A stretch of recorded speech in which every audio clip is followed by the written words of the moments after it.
On our panel this afternoon, we have 4 opera experts who are, first, Richard Bonynge, a Metropolitan Opera conductor who made his Metropolitan debut this season with Lucia di Lammermoor.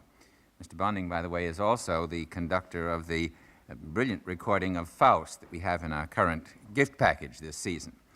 And we have Jay Harrison, a music critic and writer and a teacher of contemporary music at New York University.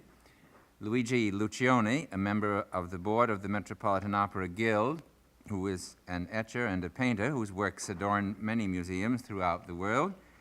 And Richard Mohr, a musical director of RCA Victor. And Mr. Mohr is the producer of the beautiful recording of Donizetti's Lucrezia Borgia, which is also a part of our gift package. So welcome to the quiz, gentlemen. And here's our first question, which comes from Joseph I. Frankel of New York City, who tells us, by the way, that he's a real bathtub singer with a range from basso profundo to Helden tenor. And his question is this: have any sopranos ever sung roles in professional performances, sung roles that were originally written for a male voice, or have there been reverse switches? Mr. Cioni. Well, I think Giuditta Pasta sang the role in Verdi's Otello, Rossini's Otello, and also Maria Malibran sang the part of Otello, the part of Otello. They also sang Desdemona, but I think they did sing Otello. Yes, I think you're quite right. Evidently, they were not alone among the women singers who sang, of all roles, Otello. Mr. Mohr. Malibran also sang the title role of Romeo in a little-known opera by Zingarelli at the same time as Rossini's Otello was very popular. And the role of Romeo. The role of Romeo. Yes. And of course, the role of Romeo was sometimes written by other composers as a soprano role. Mr. Bonynge? Maria Malibran also sang Fidelio, which is much more strange, I think. And so did Wilhelmina Schröder de Vriend. She was famous Fidelio. Madame Vestris, an English singer, sang Eliza Vestris. She sang Don Giovanni many times in Covent Garden. I've heard that there were other women who sang Don Giovanni, strangely enough. Mr. Harrison. I take an oath that this is true, and there are records to prove it. Years and years ago...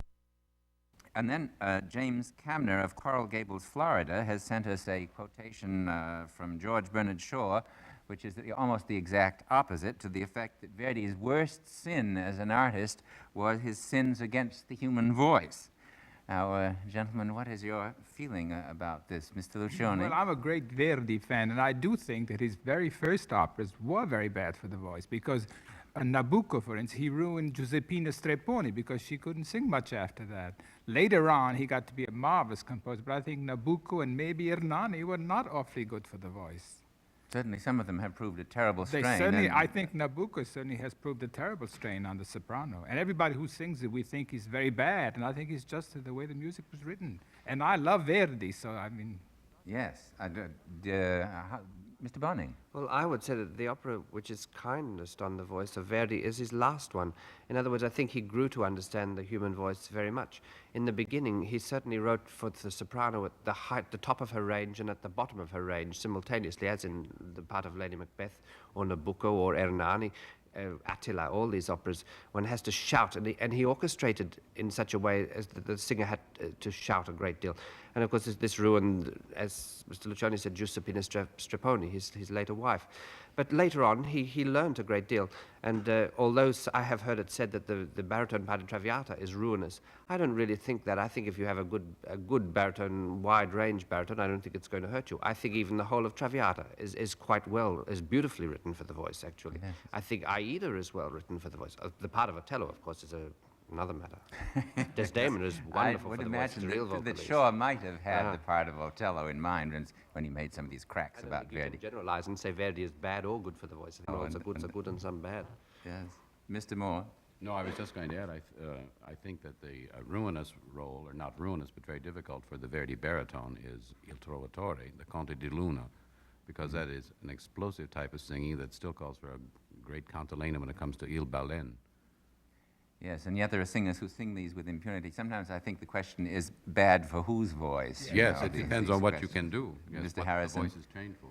I remember this question was one put to Verdi in a letter about this business of writing so difficultly for the voice, and he answered, "I write what's in my mind's ear, and I hope that the voice can accommodate what is in my mind's ear." But he did not write with specific ranges always in mind. What came to him, what he heard, was what he put down on paper. And then he left it up to the singer to translate that into vocal terms.